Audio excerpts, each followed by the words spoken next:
nuvuga ngo mu rusengero hagombye kuba mu ishuri. Isezerano rya kera rimeze nk'urugemwe cyangwa urubuto rwatewe, noneho isezerano rishya akaba ari urubuto usarura kuri rwa rugemwe. Hari agakiza twaburiye ku musaraba Yesu adupfira, gukizwa bikaba bishoboka. Hari agakiza ubona uyu munsi kuko wizeye, hari no kuzakizwa burundu igihe tuzinjizwa mu bwami bw'iteka. Si bitatu?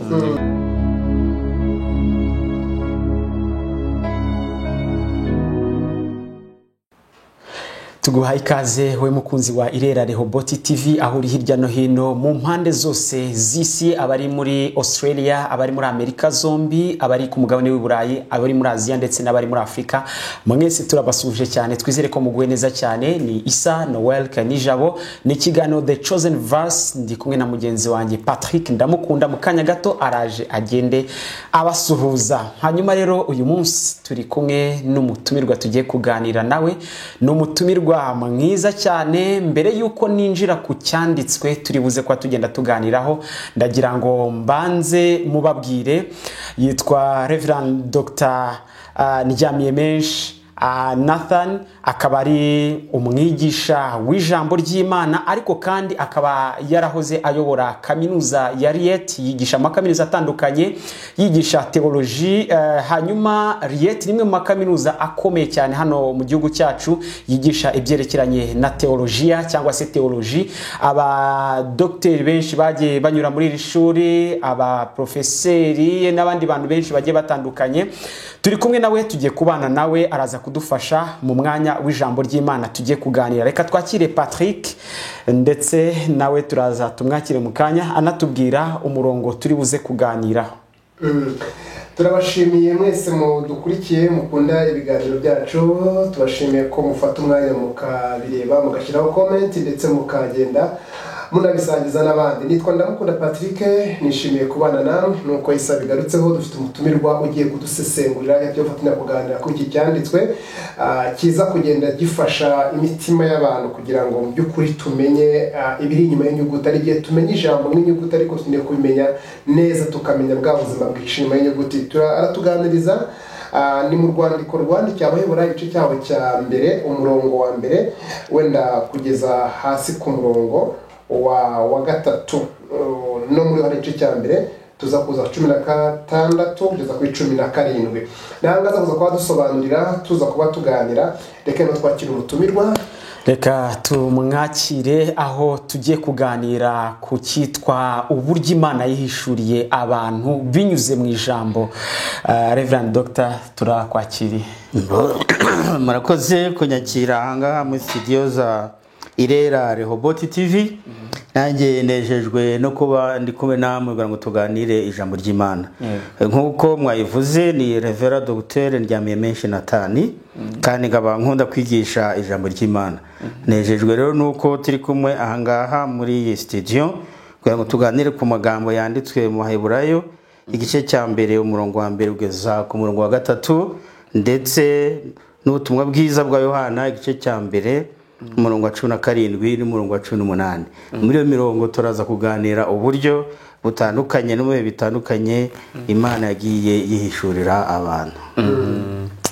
Ngira ngo twahita tunayisoma iyo mirongo. Reka dusome iyo mirongo duhere mu Baheburayo igice cya mbere umurongo wa mbere kugeza umurongo wa gatatu. Haravuga hati: kera Imana avuganiye n'abasokuruza mu kanwa k'abahanuzi mu bihe byinshi no mu buryo bwinshi, naho muri iyi minsi y'imperuka yavuganiye natwe mu kanwa k'umwana wayo, uwo yashyiriyeho kuba umuragwa wa byose, ari we yaremesheje isi.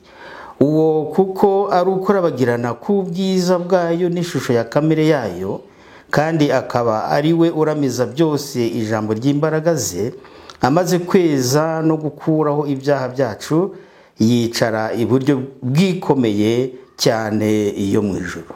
Amen. Reka dusome no mu butumwa bwiza bwa Yohana igice cya mbere umurongo wa 17 ndetse n'uwa 18. Haravuga ngo kuko amategeko yatanzwe na Mose, ari ku buntu n'ukuri byo byazanywe na Yesu Kristo. Uhereye kera kose nta muntu wigeze kubona Imana, ahubwo umwana w'ikinege uri mu gituza cya se niwe wayimenyekanishije.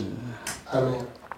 Amen. Nkuko rero tumaze kwisoma muri mirongo yombi, biragaragara ko kumenya Imana no kwigaragaza kwayo ari mu buryo budasanzwe, kuko ngira ngo twebwe abantu umuntu amenya undi kuko bahagararanye, kuko baturanye, kuko baganira, kuko bagendana, ariko Imana yo ifite uburyo yimenyekanishije kandi mu buryo butandukanye ndetse no mu bihe bitandukanye. Ibyo bitwereka ko uko Imana yigaragaje cyangwa yakoranye na Aburahamu siko yigaragaje mu gihe cya Mose, siko yigaragaje mu gihe cy'abahanuzi bakurikiyeho, siko yigaragaje mu gihe cya Yesu Kristo, siko yigaragaza none. Ibyo rero ni ukuvuga ko tugomba gusobanukirwa n'aya magambo kugira ngo twumve kandi dusobanukirwe neza uburyo ki Imana yagiye yigaragariza abantu mu bihe bitandukanye, mu buryo bwinshi no mu nzira zitandukanye.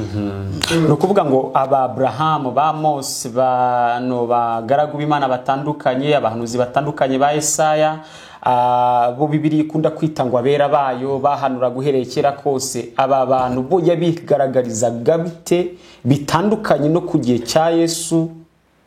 Wenda tunashingiye no kuno murongo twasomye mu Baheburayo usonaho usona ikibazo urimo kubaza, avuga ngo kera Imana avuganiraga na basogokuruza mu kanwa k'abahanuzi, aravuga ko abahanuzi bakuru n'abato begera abahanuzi bakuru n'abatoya mu bihe byinshi no mu bigo byinshi, naho muri ino minsi ivuganira natwe kanwa k'umwana wayo. Timo turibaza ni gute Imana yavuganiraga n'abantu inyuze muri kano kanwa k'abahanuzi, tubihuza gute no kwigaragaza kwibagirana kw'Imana ku buzima bw'itorero bw'abizera? Dr. Nibyo turamanza duhere kuri ubwo buryo bwa kera n'ubuhe. Niba birivuga ngo kera Imana avuganiye na basokuruza mu kanwa k'abahanuzi mu bihe byinshi no mu buryo butandukanye cyangwa bwinshi, angaha nuvuga ko Imana yakoresheje uburyo butandukanye muri icyo gihe, aribyo bita mu Gifaransa terme bakoresha théophanie, uburyo Imana yihishura ikagaragarira abantu. Ahangaha rero byagiye bikora mu buryo butandukanye, hari mu nzozi nk'uko Yusuf Bibiliya yahamagaraga Samuel asinziriye, ubwo yari mwigaragarije, uko yahamagaye Mose iri mu gihuru cyaka umuriro kidashya, ubwo aho ngaho yari mwigaragarije, uko yaje gahamagara Aburahamu ari mu gihugu cya pagani, aho ngaho yari mwigaragarije. Nuvuga rero mu buryo bwinshi ni muri izo nzira, mu nzozi, mu kwerekwa, mu guhamagarwa, mu kumva ijwi ryayo, ndetse mu gihe cya Mose yazaga mu gicu, mu nkingi y'igicu ikavugana nawe. Ngira ngo muri birara batubwira ngo Mose yavuganaga n'Imana ngo imbona nkubone, ntabwo ari imbona nkubone kuko twicanga muri studio turebana, ahubwo nuko Imana yabaga iri mu gicu, Mose akaba ari hafi yacyo kandi akumva ibyo Imana imubwiye, ariko si ukuyireba. Aha ngaho rero nibwo buryo butandukanye no mu bihe bitandukanye. Ibihe bitandukanye ni byinshi, nibigaragaza isezerano rya kera ryose uko yagiye yigaragariza abantu. Uburyo butandukanye n'ubwo mvuze, mu nzozi, mu yerekwa, mu kumva ijwi, mu kureba mu gihuru, cyangwa se mu kundi guhamagarwa uko ariko kose ukumva ijwi ry'Imana. Mu ubwo buryo butandukanye niko Imana yagiye ibikora. Ibyo nibyo bita teofani. Ibyo nibyo izo za parishyo ukuboneka kw'Imana gutyo nibo bita teofani, uko Imana yagiye yigaragariza abantu mu ubwo buryo butandukanye. Ariko noneho Bibiliya ikarangiza umurongo twasomye ngo muri ibi bihe by'imperuka yavuganye natwe mu kanwa k'umwana wayo, ari we nde? Yesu Kristo. Kuko yaraje noneho, hariho Yesu yavuze ngo umbonye ababonye data, abonye Imana. Nuvuga rero aho ngaho biradusubiye inyuma, biraza kutugeza kuri twabyita za etape de la révélation, intera byagiye binyuramo kugira ngo Imana yigaragarize abantu. Ubwa mbere twabonye ko yigaragarije abantu mu bwo buryo bw'inzozi n'iyerekwa, ubundi yigaragaza mu buryo bw'abahanuzi, gahamagara umuhanuzi ikamuha n'ijambo ndetse rikandikwa, ariryo jambo ry'Imana ariho byaturutse. Neno nyuma haza kugaragaza Imana muri Yesu Kristo, ubwo nuvuga ngo none Imana mu bantu ubwayo irigaragaza. Ubwo nuvuga ngo izo etape zose zigenda zuzuzanya. ni ukuvuga ngo niba ari mu buryo butandukanye mu bihe bitandukanye, igihe kimwe kigenda gicumbura ikindi. noneho byagera guhishurwa kw'Imana yigaragariza muri Yesu Kristo, akaba ari etape ya nyuma iri finale kandi iri complete, iri ya nyuma kandi yuzuye, kuko noneho ni Imana ubwayo yishuriye, yaje mu bantu, itwereka umugambi wayo, intego yayo, icyo Imana dushaka. Yesu arakitwigisha, aducira inzira, asubira mu ijuru, akaba azagaruka aje kutujyana. Tukiri aha ngaha Dr. aravuga ngo kera Imana yavuganye na basogokuruza mu kanwa k'abahanuzi mu bihe byinshi no mu buryo bwinshi, turayibonye ngo naho muri iyi minsi y'imperuka yavuganiye mu kanwa k'umwana wayo ari we Yesu Kristo. Ubwo buryo bw'imivugire, iryo jwi ryumvikaniye muri we ryari irihe? Ni iriya yakoreshaga apresha, yigisha preachinga ku musozi? Ni irihe ritandukanye na rya jwi noneho ryari ryamanutse riri kubwiriza abantu tunu? Ubwo ni ukuvuga ngo cyo ni ikibazo cyiza. Hari terme dukoresha mu Gifaransa avuga incarnation. Kuba Yesu yari umwuka, yari Imana, agahinduka umuntu. Noneho yaza akatwigisha icy'Imana icyo n'Imana ishaka. Ni ukuvuga rero Yesu we aje, ntabwo yaje ari inzozi, ntabwo yaje ari yerekwa, aribyo Yohana avuga, uwo twiboneye, uwo twabonye, uwo amatwi yacu yumvisha, intoki zacu zakoze, niwe tubabwira. Nubwo yaraje agaragarira abantu, ntabwo ari singa igihe cya Eliya, igihe we yumvishije Imana mu mutingito, muruta ari hano, kuko ni presence. Ni ukuvuga ngo Imana mu bantu muri Yesu Kristo. Urumva rero nibwo buryo bushyitse kandi bw'ukuri, kuko ni Imana yiyiziye muri twebwe, twereka noneho urugero nuko tugomba gukorana n'Imana. Hari ikindi umuntu yatekereza aha ngaha ngo kera Imana avugana na basogokuruza mu kanwa k'abahanuzi mu bihe byo mu bihe byinshi. Bashobora kuriyibaza abantu bahanuzi, birigira abahanuzi bitwa bakuru n'abandi batoya. Aba bahanuzi birivuza abahanuzi muri rusange, abantu bitwa bakuru, Yesaya, Yeremiya n'abandi, cyangwa ibivuga abahanuzi batoya. Ese bano bahanuzi bahuriye hehe na Yesu? Ese bavugaga Yesu kugira ngo tuze aho bihuriye? Ngo nanone kugira ngo twubusobanuro bwiza, no kuvuga ngo ahangaha turevita abahanuzi bato n'abakuru, kuko ibyo ni ibyo tuzana mu buryo bwo kwigisha no gusobanura Bibiliya, kuko nta n'umuhanuzi muto n'umunini ubaho, ahubwo bijyana na volume y'ibyo bahanuye. Ntiyaravuze umuzingo w'amapaji 10 bakavuga ngo umuhanuzi muto nka Yesaya wagize niwenda ibitabo amashapitire 66 bikamwita umuhanuzi mukuru, ariko ubuhanuzi bwa Yesaya niwenda n'ubwo Obadiya bwose ufite agaciro kamwe nk'abahanuzi bavuye ku Mana. Ikindi, ntabwo abahanuzi bavuze mu izina ry'Imana batumye araba gusa banditse. Hari n'abandi badafite ibyo banditse ariko bahanuye mu izina batumwe n'Imana.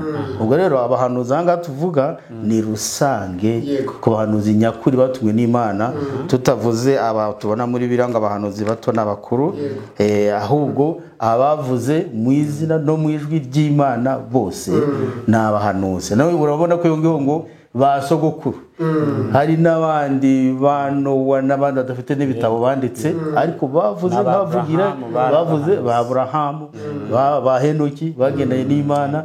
Abo bose bari mu urwo rwego, ba Eliya batanditse ibitabo, abo bose ni basogokuruza. Abo bose rero ni muri rusange. Ubuhanuzi buhura gute na Yesu? Kuko urumva bwa kera tubihuza gute na Yesu? Ubuhanuzi rero bwa kera nacyo ni ikibazo cyiza cyane. Ni ukuvuga ngo umuntu umwe yaravuze ngo isezerano rya kera rimeze nk'urugemwe cyangwa urubuto rwatewe, noneho isezerano rishya akaba ari urubuto usarura kuri rwa rugemwe. Ni ukuvuga ngo abahanuzi rero ba kera bahanuye berekeza kuri Kristo. iyo usomye muri Yesaya igice cya 6 cya 7 bavuga ngo umwana yatuvukiye, umwara azasama inda, azabyara umwana, azitwa Emmanuel. Emmanuel ni ijambo ry'igiheburayo, Emmanuel bisobanura ngo avec nous Dieu, bisobanura Imana iri kumwe natwe. Urumva ibyo Yesaya abihanura ni mu myaka 740 mbere y'ivuka rya Yesu. Ubwo rero abahanuzi ba kera bahanuye ukuzavuka no kuza kwa Yesu. Ndetse Yesaya mu Yesaya igice cya 53 agara n'igahanura ndetse n'imibabaro ye, uko azababazwa, uko azabambwa, arabihanura. Abo bahanuzi rero bahanuraga berekeza kuri Kristo. Kristo wagombaga kuza, kandi none ubu ngubu akaba yaragize ate, yaraje. Ubwo rero numva twebwe igihe dusubiza amaso inyuma rero, ubwo dusubiza kukuza kwa Yesu Kristo ko yaje, ivuka rye, imirimo yakoze, ibyo yigishije, n'inshingano yadusigiye, none dutegereje kuzagaruka kwe. Aha, icyo ntuyemo ni ukuvuga wenda hari uburyo abahanuzi kera babaraga, cyangwa se muri rusange kera babaraga baza baganisha bari muri mwanya, baza bagera hagati, bamaze kubyuzuza byose. Kristo arigaragaje, none twebwe turi gukorera muri Kristo. Nibyo. Reka tubihuze rero n'ubwo buryo, none ubwo rurimi rushyashya rw'Imana igiye kuvugiramo. Wa kabiri yavuganiye natwe mu kanwa k'umwana wawe. Kristo araje muri ya incarnation, araje arabwirije, ariko ijambo rye risigara muri yavuze. Ni Imana iri kuvugana natwe, ribaye recorded, riranditswe, kandi noneho rirandikwa. Rimaze kwandikwa, niyo mpamvu twavuze ko ni etape ya nyuma iri final.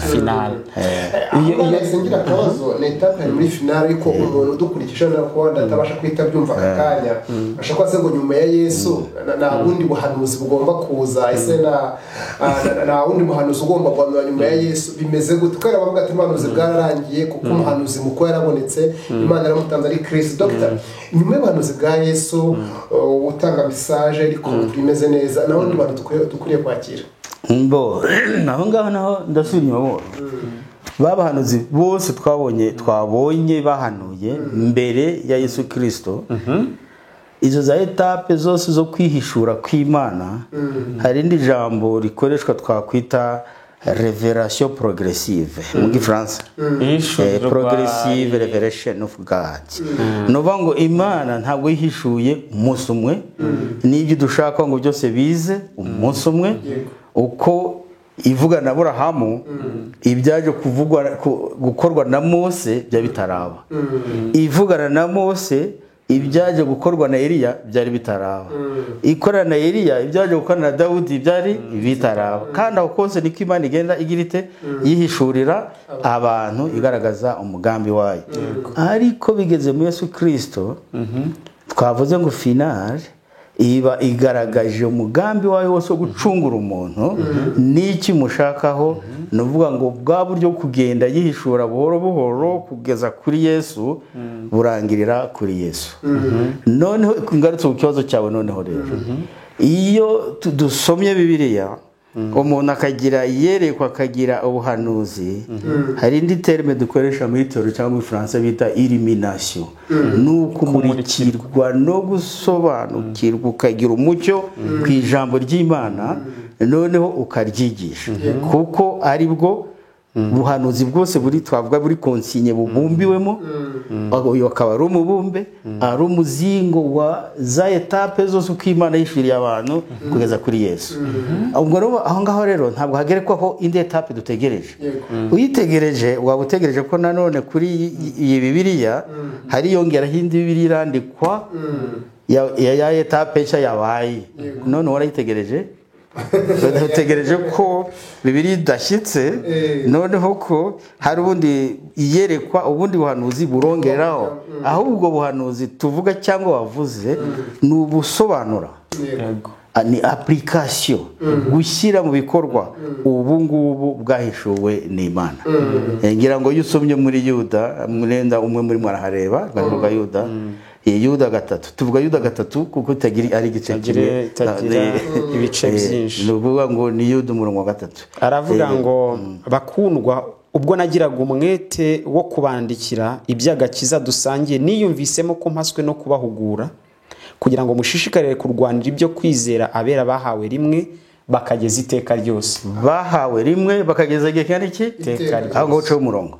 Ni ukuvuga ngo ibyo twigisha byose tuba dusobanura ibyo kwiringirwa, ibyo kwizerwa abera bahawe rimwe kuzageza iteka ryose. Nta bundi buhanuzi bwongeraho, ahubwo hongeraho ubusobanuro. Ibyo ni biki bahawe rimwe? Ukwizera ibi byose, ijambo ry'Imana ryose ibyizerwa, hano avuga ngo ibyanditswe byera byahumetswe n'Imana bigira umumaro wo kwigisha umuntu no kumutsinda no kumutunganyiriza ingeso mbi zose ngo ziveho.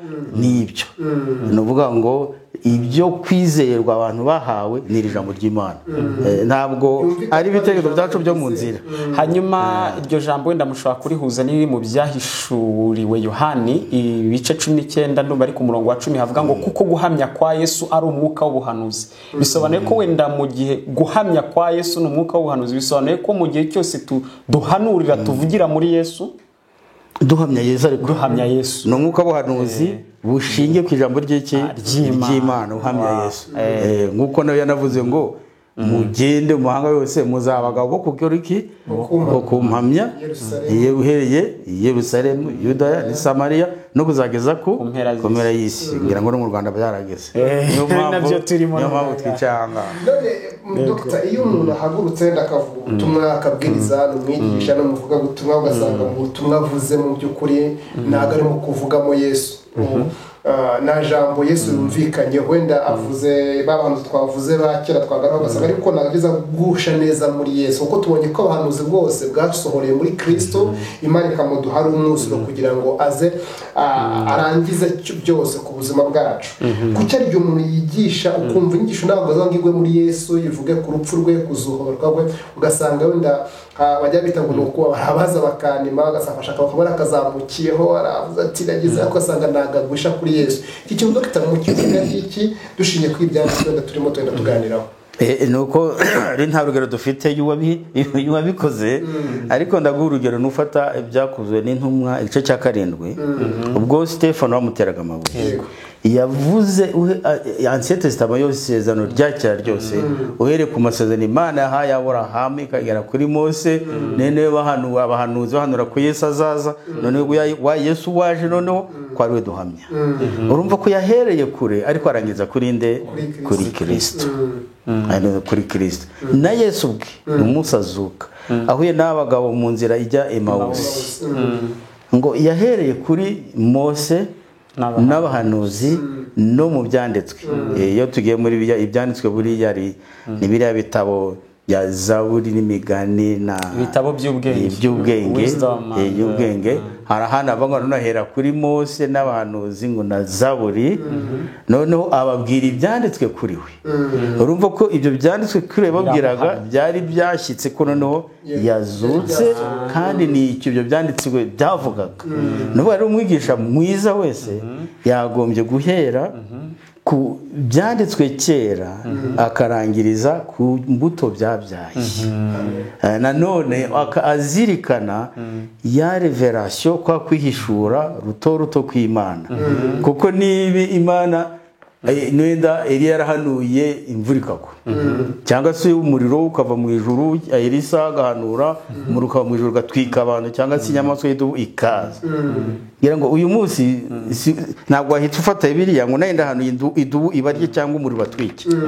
Oya, kuko byari kugenda bihishura Imana buhoro buhoro, kugira igihe noneho ariho turaza kuri wa murongo katunahasomeye wo muri Yohana, ubutumwa bwiza bwa Yohana igice cya 17 ngo kuko amategeko yatanzwe na Mose ariko ubuntu n'ukuri byo byazanywe na Yesu Kristo. Turi duhagazaho hanga urumva ngo ibintu bingahe? Bibiri. Amategeko yatanzwe nande? Na Mose mu gihe cyari cya kera, muri bwa buryo twavuze butandukanye, muri bihe bitandukanye.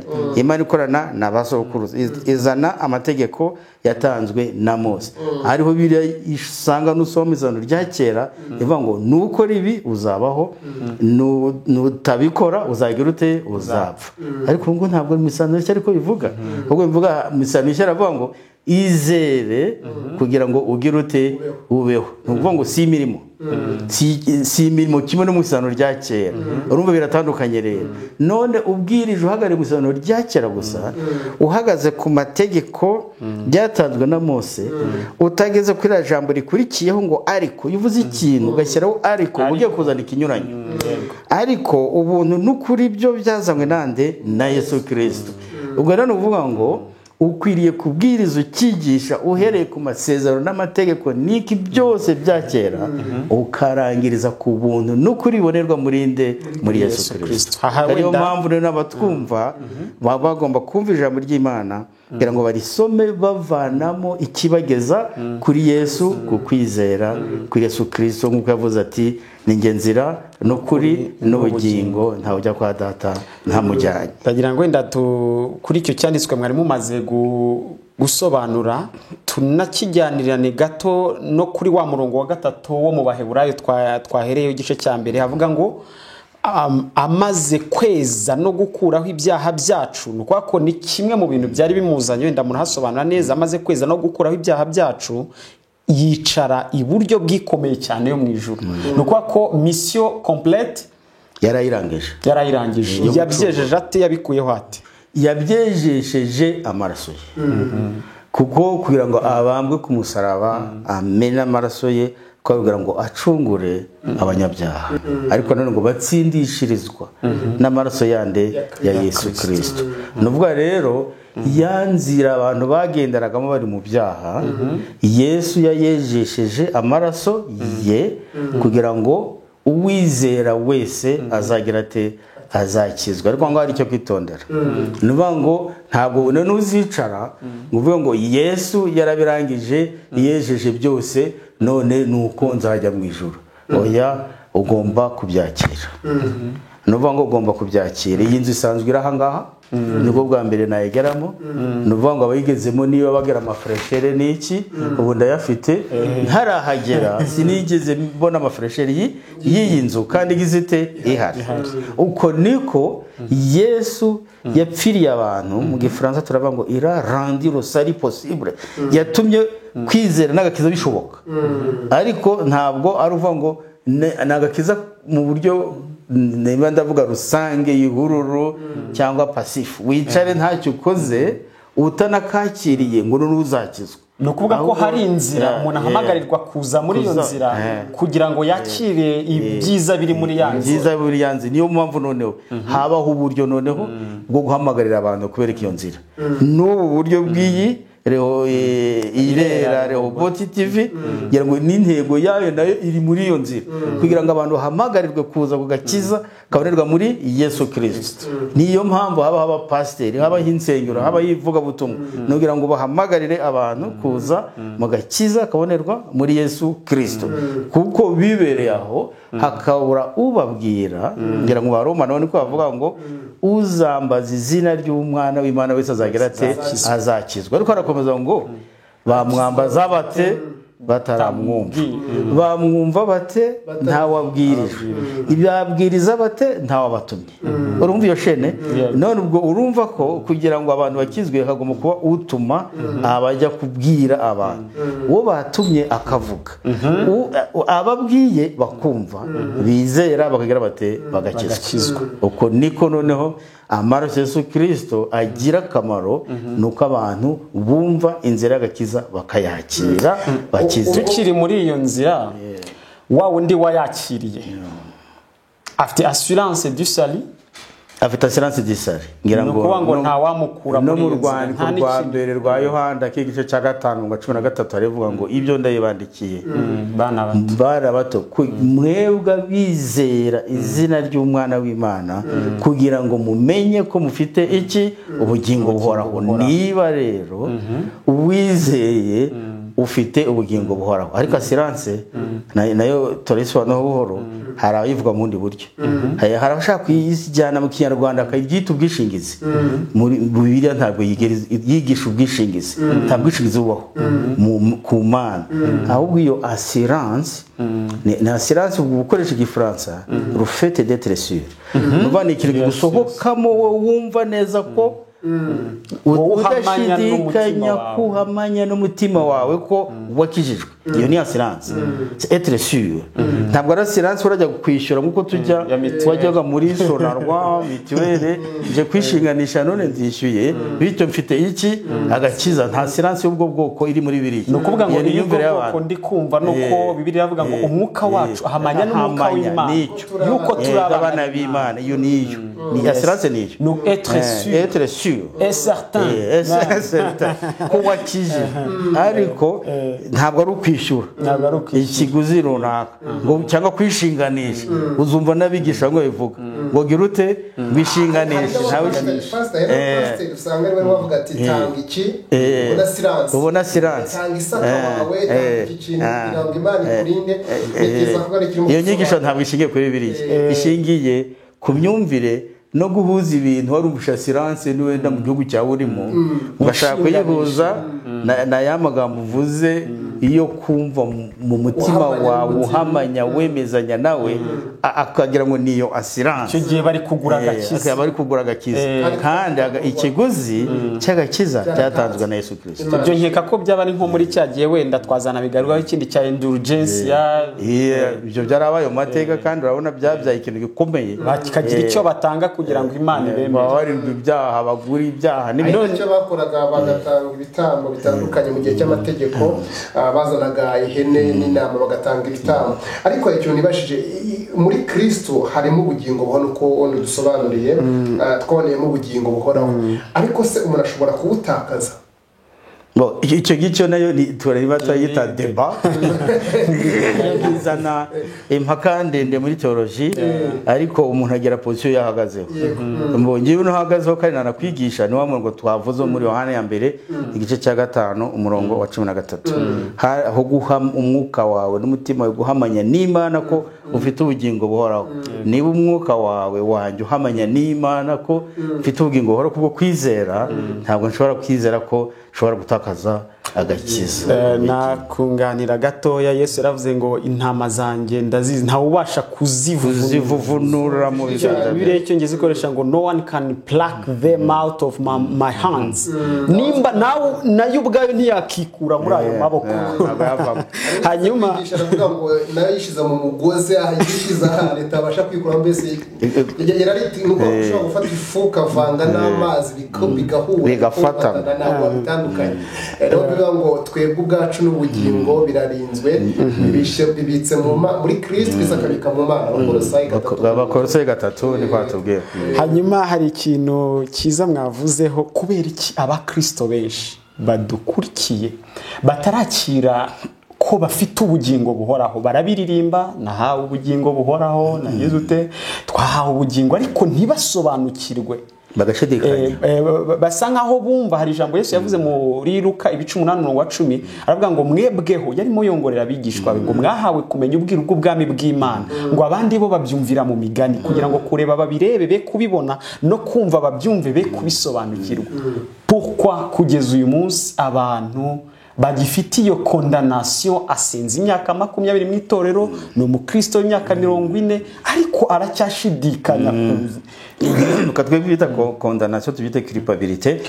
Ni wenda akumva we yicira urubanza.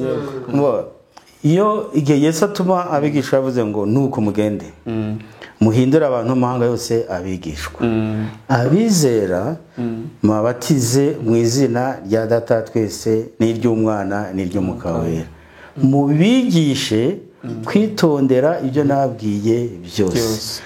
Ubwo rero gituma abakristo benshi baba mu kirere, mu cyuka, basa n'abadafite aho bahagaze. Abenshi baraza, abapasiteri bavuga ubutumwa bakabahindura kuba bigishwa, bakabatiza kuko bemeye.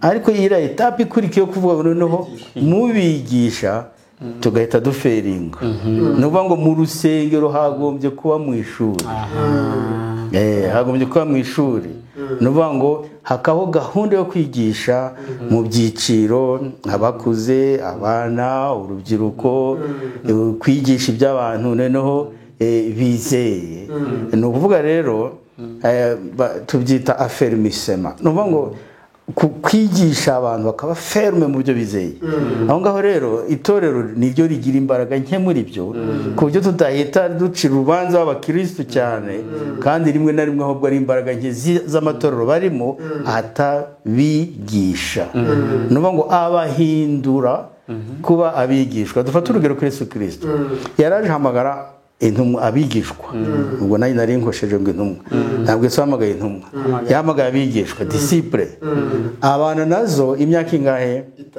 akora iki we ari iki ari umwigisha imyaka ingahe 3 urukumva ko ngaho ni ishuri rikomeye cyane ndetse rya theology uzi kwigishwa na Yesu imyaka 3 mbona nkubone wowe uvuga ibya Yesu bitekerezo by'imagina ariko we yabanye nabo imyaka 3 bamubaza ibibazo abacira imigani bagera hirya akongera akanga ariko mwigisha byahindi wavuze nibyo atavuga imbere y'abafarisayo n'abasadukayo n'iki bose abakongera akabasubirira mu bihereye ati burya bya bindi ni ati duhaguruke tugende bagakomeza urugendo imyaka 3 igeze ite irangiye wa murongo twasomye muri Matayo ngo nuko mugende abatumye babona guhinduka intumwa apotre biva ku ijambo ry'Igiriki apostelo bisobanura envoyer kohereza abo narabohereza babona babintumwa ariko amakosa dukora muri iyi minsi wowe uravuka none aka kanya ukaba ubaye iki intumwa oya tuvuge intumwa ukaba ubaye intumwa wabaye umwigishwa ryari wigishijwe nandi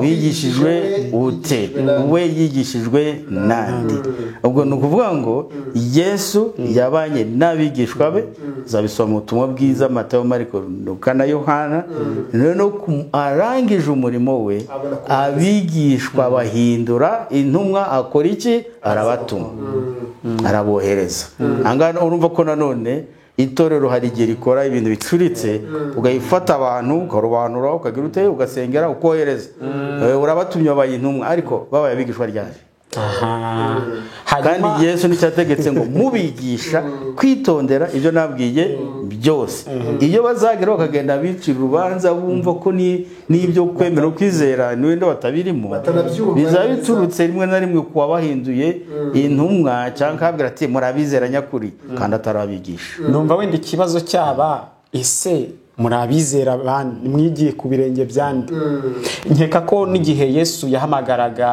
Sauli cyangwa se Paul yafashe imyaka mu Bagalatiya arabivuga ajya muri Arabiya agira igihe cyo kwiga imyaka yiga ahubwo uravuze ikintu cyiza cyane kanyivuge guhamagarwa kwa Paul akajya mu nzira igororotse akabatubwira nzira igororotse Damascus ni mu gihugu ni muri za Syria ni muri Syria Damascus niyo kapitale ya Syria inzira igororotse rero ni muri Syria Damascus kapitale ya Syria ajya kwa Ananiya kugira ngo agere ate amubatize ariko kuva ku iyo tariki yo guhamagarwa kwa Paulo no kugeza ku munsi yatangiye umurimo ku mugaragaro hawe mu interval y'imyaka 10 arimo kwiga ari nahavuga ati nagiye muri Arabiya arimo gukora iki kwiga arangije abona araza atangira iki umurimo nusesengura Bibiliya yahise avuga ngo nahise nzamuka njya gushaka abakuru abitwa ko gushaka abakuru basanzwe mu itorero Yohana ba Petero babwira ari ba Yakobo ba Yohana aza gufatanya nabo iki na Barnabas umurimo ariko avuye gukora iki kwiga kandi nukurikira ugasoma ahangaha izi nzandiko zose zanditswe zirenze 13 zose rimwe na rimwe rwahero twasomye urusizo za 14 zose zanditswe na Paulo kubera iki kubera ko yarafite umutwaro ariko akongera hari ndi bagage iyo yabaga ageze imbere y'abayuda n'iki yarabwiraga ati nigiye ku birenge bya Gamariyeli. Gamariyeli yari dogiteri mu by'amategeko y'abayuda. Ni ukuvuga ngo Pawulo mu by'isezerano rya kera n'amategeko y'abayuda yari umuhanga, arabyigiye ku birenge bya Gamariyeli. Amaze guhamagarwa ajya kwigira mu butayu, yigishwa n'umwuka wera, yigishwa n'Imana. Nyuma y'imyaka 10 araza atangira umurimo ku mugaragaro kandi akora ibitangaza, akora imirimo itandukanye n'iy'izindi ntumwa zose zakoze. Dr. hari ikibazo gikunda kubaho cyane wenda kutumvikana hamwe kw'abantu bak'abatoroje cyangwa bize toroje. Dufite rero ko tugufite uri umwigisha wa toroje, ariko n'abandi bantu bitwa ko ari abanyamwuka. Hari abantu babavuga butumwa cyangwa pasiteri bakuriye mu gutera bakwira mu bihuru bashaka amavuta, niko babyita cyane ko byitwa, bakavuga ati bya toroje ntabwo umuntu aba afite amavuta, ntabwo baba bisize, n'ugasanga turavuga ko bari abana nabo ibintu byabo nyine bakora amakosa menshi. Turabihuza gute ko ari abantu badashaka kwemera kwiga ngo bigishwe bigire ku bintu by'abakuru, ariko ugasanga n'abizi nabo ntabwo bashaka kwemera abantu nabo batwabona abanyamwuka? Ibi bintu bye biterwa n'iki? Ndabyita ni background uko abantu bakuze, amatorero bakuriyemo. Kuko burya nanone nureba neza uzasanga amatorero yose atabyara abantu bameze batyo. Uzasanga afite abapasiteri bigishijwe batameze batyo. Uzasanga n'andi yatereye iyo, kuko wa murongo tunarugaruka muri Matayo uvuga ngo mubigisha kwitoza ibyo nabwiye byose.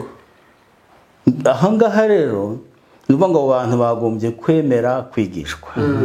Ndabizi hari niba ndabyita interview nigeze njyana n'abanyamakuru nkamwe babishyira kuri website barayandika. Twe twagize graduation, twabanyeshuri twigisha bambaye n'iki. Mbona umuntu asizeho comment hasi ngo si ngombwa ngo kwiga ngo mbe ngo Aburahamu ngo Mose yizehe. Mbo iyo comment sinayishubije kuko yarari kugaya ibyo navuze ko kwiga ari ingenzi, mbo sinayisubiza. Ariko ngira ngo nawe wicaye ahangaha kugira ngo iyi twayise ngo ni iyihe Irera Rehoboth TV ukorane nayo, ugira akamaro, ugirira abazayumva akamaro, nuko waba warize. Nuko waba warize kugira ngo iyi Bibiliya isobanurwe, yanditswe mu rurimi rw'Igiheburayo. Urakizi uyu munsi ukayifite mu Kinyarwanda, wari uhari yandikwa hano. Zaburi Dawudi yandika, wari uhari. Ni ukuvuga none kugira ngo ishyirwe mu Kinyarwanda yashyizwemo n'abizi, kugira ngo isobanurwe umenye ngo ibi biri gushaka kuvuga ibi byakozwe n'abagize bate n'abizi. Nuvuga ngo Imana ifite igihe etape yo guhumeka ijambo ryayo, ikagira etape yo kurikanoniza akavuga ati ibyemewe nibi, ikagira etape yo kuryigisha no kurisobanura rivana mu zandimi, mu Giheburayo isezerano rya kera, mu Kigiriki isezerano rishya, neno tukayigira mu Kinyarwanda, bikorwa n'abize kandi bayowe n'umwuka w'iki w'Imana, kugira ngo ijambo ry'Imana rigere ku bantu. Niba twavuze ngo uzambaza izina ry'umwana w'Imana wese azakizwa, ngo ariko yamwambaza ataramwumva uzamwumva mu rurimi rwawe. Rero kubaho twayire ahangaha yaba navuze ururimi mutumva, ntabwo tuba turi kujyana. Mwana asohotse mwigendeye, ariko ko mvuze Ikinyarwanda, Bibiliya tuyifite mu Kinyarwanda, muranezerewe, turishimye kandi ikiganiro ni cyiza cyane. Arabakunda kuvuga ngo ubundi Bibiliya ni ururimi rw'umwuka, bakavuga ati ntabwo ushobora kwisobanurisha ibitekerezo n'ubwenge. Kavuga ati Bibiliya ni ururimi rwumvishwa n'umwuka, bavuga ati nyuma y'inyuguti n'ibihekane haba harimo ubuzima agomba kumvisha umwuka. Niyo bakunda kuvuga ati rero ngo toroje ntabwo ari ngombwa, bakajya tugira ngo banadukurikiye babyumve ko twifuza ko bamenya kandi bakiga. Ese koko umuntu ayisomesha ururimi rw'umwuka cyangwa n'ubwo bumenyi mu kuvuga burakeneye kugira ngo bigire ndayisanganira? Mwunganira ubwo rero tunabihuza n'iki cyanditswe Yesaya ibice 53:11, hazabona ibituruka mu bise by'ubugingo bwe bimwishimishe bimuhaza umugaragu wanjye. Hanga niho nshaka kuhita ubihuza n'ikibazo cya mwene data. Umugaragu wanjye ukiranuka azatuma benshi baheshwa gukiranuka no kumenya. Nuko ko bazakira gukiranuka kunyuze mu kumenya. Nanone biratubwira muri Petero avango kwizera mukongereho kumenya. Aho ngo kumenya nusomira uzasanga arafa ajouter la science. ntabwo ari ukumenya gusa connaissance la science ni ukuvuga rero aravuga ngo ubu ni bwo bugingo buhoraho ko bakumenya kumenya rero dusubire kuri babandi batanze urugero bava ngo Bibiliya ni ururimi rw'umwuka aho ngaho rwose tubyemere kandi nanjye navuze ko za etape zose birinyuramo kugira ngo bigere ku bantu bikorwa n'abantu bera b'Imana kandi bayobowe n'umwuka w'Imana kuko ari ibyo batewe n'umwuka bahindura Bibiliya bakandika ibitabaho bidanaturutse no ku bushake bw'Imana n'ikimana ishaka none bakagikuramo ariko abayobowe n'umwuka w'Imana uhagaze aho ngaho rero ni nk'uko twicaye kuri y'intebe ifite amaguru atatu none ukavanaho amaguru abiri ugasigara ku kuguru kumwe uwo muntu abahagaze mu kintu cyiza cyo kumva umwuka n'agaciro kawo mu ijambo ry'Imana kwisobanura ariko nakaguru kamwe habuze muhandi maguru y'ubumenyi hakabura handi ukundi kuguru meme n'ubuhamya bwe personnel nabyo byiyongeraho kugira ngo ya Bibiliya abona yigeze ku bantu ifite icyo ivuze kuko iyi Bibiliya no kuvuga ngo umuntu umwe yarigishije avuga ati iyi Bibiliya la Bible nous a pas été adressée directement igihe Imana avuga ngo umva wo Yakobo umva wo Israel ntabwo ari wari uhari so yabwiraga ahubwo ugomba kumenya iyi Bibiliya ibyanditswe mu Isano rya kera byabwiwe nde ryari kubera iki mpamvu ki none uyu munsi noneho nge bimbwira iki hano uyu munsi kandi none no muri circumstances zanjye ndimo zitandukanye nizo babandi babibwiwe bari urumva rero harimo ubumenyi ugomba kugira umuntu umwe yaravuze ngo kugira ngo tubimenye hariho umworera twakwita fosse n'umwobo uri hagati yacu naho Bibiliya yandikiwe hano turi mu Rwanda Bibiliya yandikiwe hehe muri Palestine muri Israel ubwo uwo n'umworera uri hagati yacu uko aho hantu hari umuco hari amateka mu buryo social mu buryo politike atandukanye na yacu hari umuco urazana ururimi bari bafite ururimi rwabo uyu munsi dufite urwacu kugira ngo none uyimenye biba bisaba ngo umenye rwa rurimi rutari urwawe ubone n'icyo uvanamo kirabi cyawe none nubwo rero uwo mworera wa geography aho byandike nahuri bitandukanye uwo muco waho byandikiwe nahuri bitandukanye ururimi waho byandikiwe nahuri bigize bitandukanye uzabimenya wiga ubwo ngira ngo ugize amahirwe ukaza tukicarana mu ishuri noneho anga turi mu kiganiro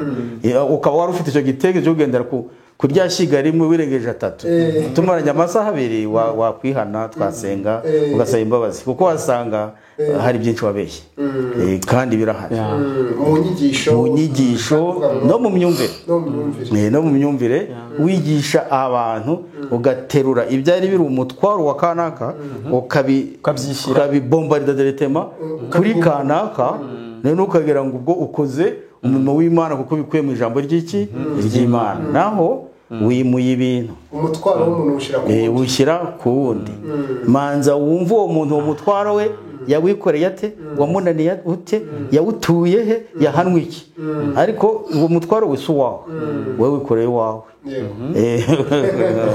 hanyuma ngize ikibazo cy'amatsiko birashoboka ko noneho umuntu ashobora kumenya Bibiliya binyuze muri bwa buryo bwa illumination rero bigiye guhanana cya kintu nahagazeho wa wundi uvuga ati ni wenda mpagarariye gusobanukirwa Bibiliya mu buryo bw'umwuka niwenda agasoma koko agashaka kumva icyo bishatse kuvuga akanumva Kristo atarajye muri theology akumva Kristo akumva ikimureba kuko n'ubanga ntabwo turi muri theology ku buryo burambuye kuko ese turi mu mwuka turi muri exegese y'ijambo rinini turi muri syntaxe y'ijambo rinini ntabwo turi muri critique textuelle y'ijambo rinini ngo tuvuge ngo twinjiye mu rwa rurimi byandikiwemo burya hano byari ibi oya ubwo hano turi mu mwuka urabona hari igihe nicyo Isara yavuze hari igihe umuntu usanga atazi theology ko gasanga mu nyigisho ze cyangwa mu gusobanura ibintu arerekana Kristo ko Kristo ari ubutumwa bwiza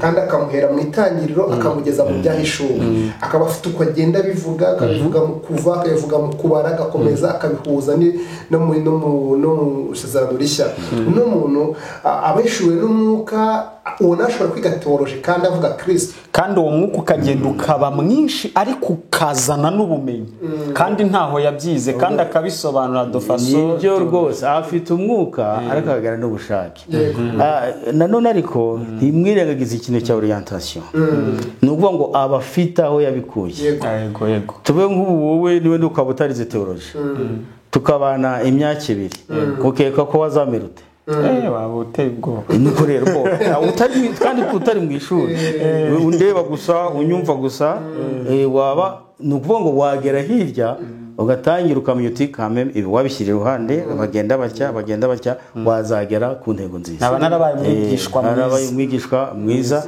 ati burya bavuze ko bihera mu itangiriro bikazusiza mu isezerano rishya ariko bigushije kuri Kristo ukiyo ntego ntiwabigeraho se ariko ubigaye wamara kubigaye ukavuga ati nge nzazana ibyanjye nzazana imyumvire yanjye cyangwa se wageraho bikunaniye cyangwa bikomeye ukawamenya kubaza undi uribuka ibyakozwe n'intumwa igice cya 8 umurongo wa 30 Filipo n'inkoni amubaza ngo ibyo usoma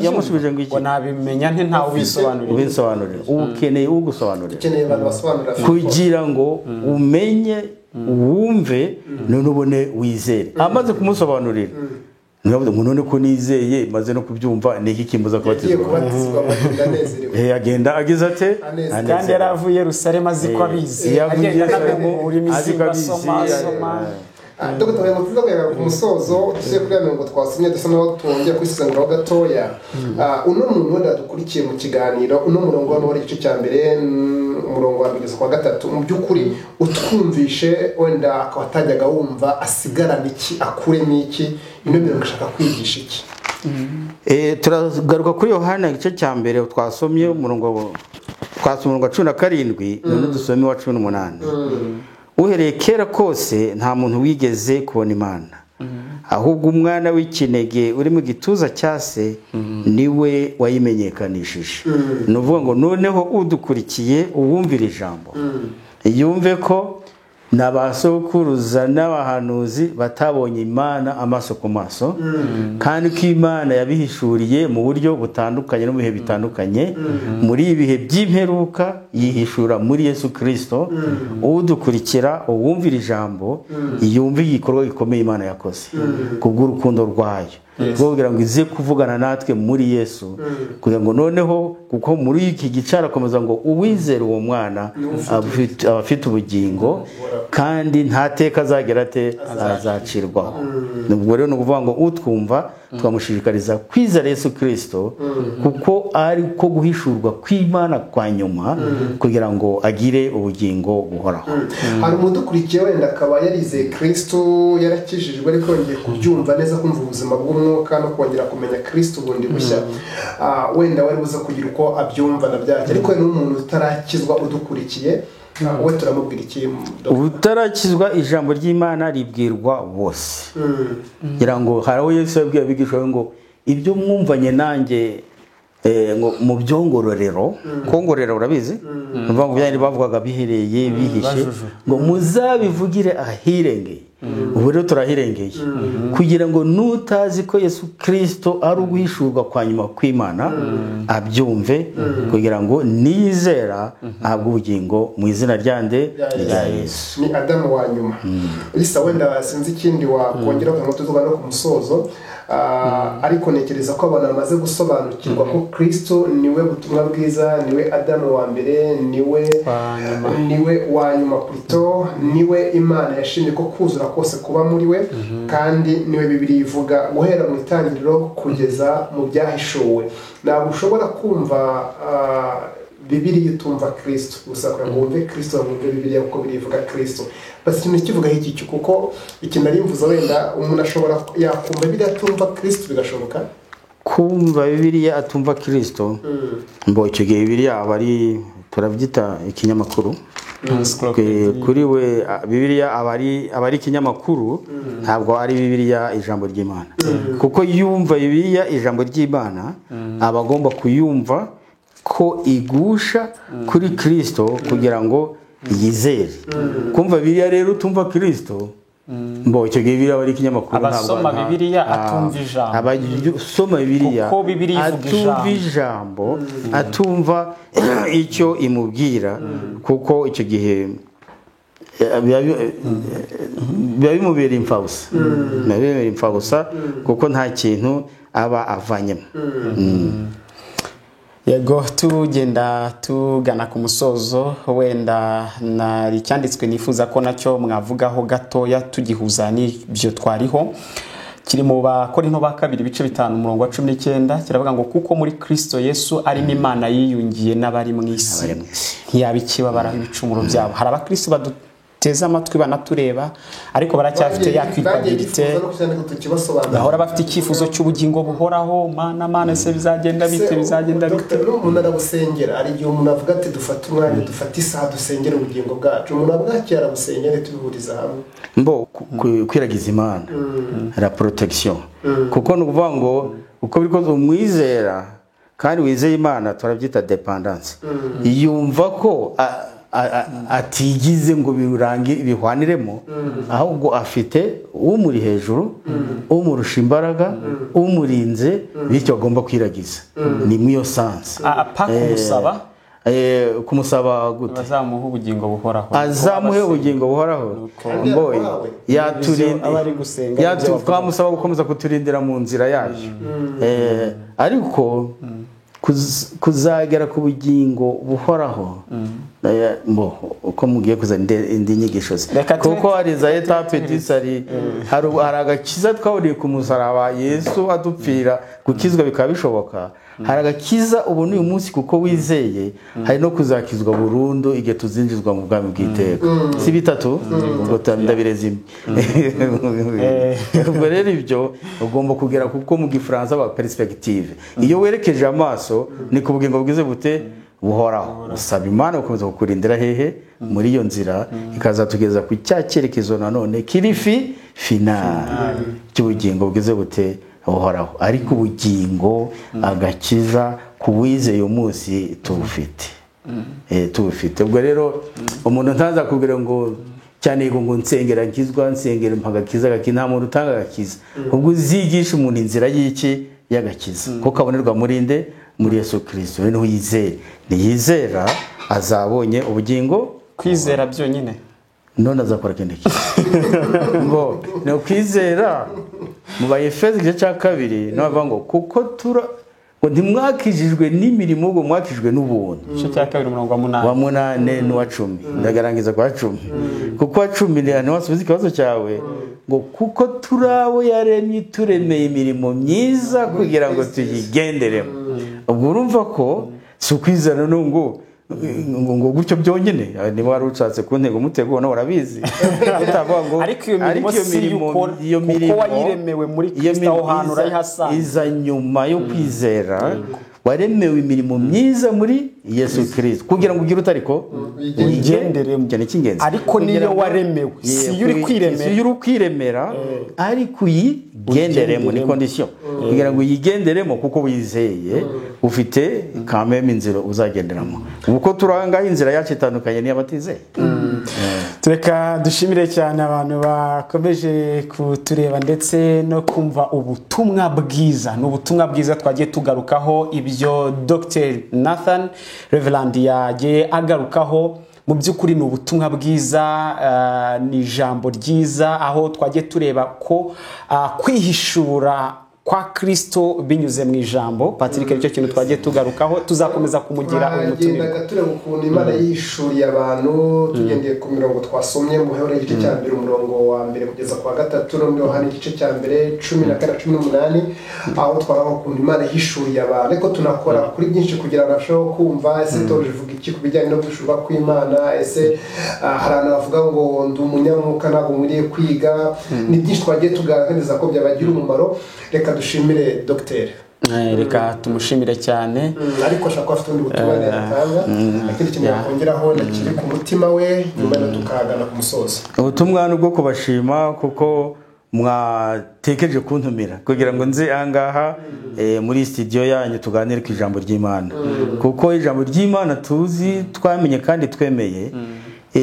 Yesu aravuze ngo nta ukongeza itabaza cyangwa nta ucana itara ngo aritwikiza agatebo ahubwo arishyira hirengeye kugira ngo rimurikire abari mu nzu. Ubwo rero nuvuga ngo iyo tuvuze ijambo ry'Imana bari kugira ngo rimurikire abantu riberekeze ku nzira y'agakiza ribayobore mu nzira yo kwizera barimo kugira ngo kwa kurindwa n'Imana kube gufite umurongo za garde-fou ziwuyobora badakebakeba hirya no hino ahubwo bagendera mu nzira y'ukuri. Ni byiza cyane rero kugira ngo tuganire ku ijambo ry'Imana kandi twuzuzanya nk'uko twese ari cyo Imana duhamagariye. Twabashimiye cyane Reverend Dr. wenda n'ubutaha nzatwitabe rwose. Mbo rwose nzaba mfite akanya kose muzajye mumbwira kuko ibiganiro uburyo biteguwe n'uburyo bipanze ni byiza cyane nanjye ndabashimye mwakoze. Dushimiye Imana ku bwayo mudukurikiye dushima kandi ko mugiye kubisangiza abandi iyi video mu kureba ikindi kandi ugashiraho ko ukatubwira uko ubyumva n'ikibazo wagugize ushaka ko twazakumubariza ubutaha ukakitubwira cyangwa umurongo twazaganiraho n'abandi batubwira ukatubwira. Reka mbabwire ngo Imana ibamugisha. Nitwa Ndamukunda Patrick mwakoze kubana natwe Isa nawe wasezera abantu. Nanjye ndabashimiye cyane ko bakomeje kubana natwe kandi bakomeje kugenda babana natwe mu biganiro bigiye bitandukanye. Mujye mukunda iki kiganiro The Chosen Verse aho dufata umurongo tukawuganiraho tugatumira umwigisha akawudusobanurira ndetse turusha ubumenyi akarushaho kutwagura. Mukunde Bibiliya, musome Bibiliya, mwaguke, mushaka amashuri ya teologiya, mujyemo mwige. Imana rero ishimwe kandi ibaho umugisha. Bye bye. Mwakoze.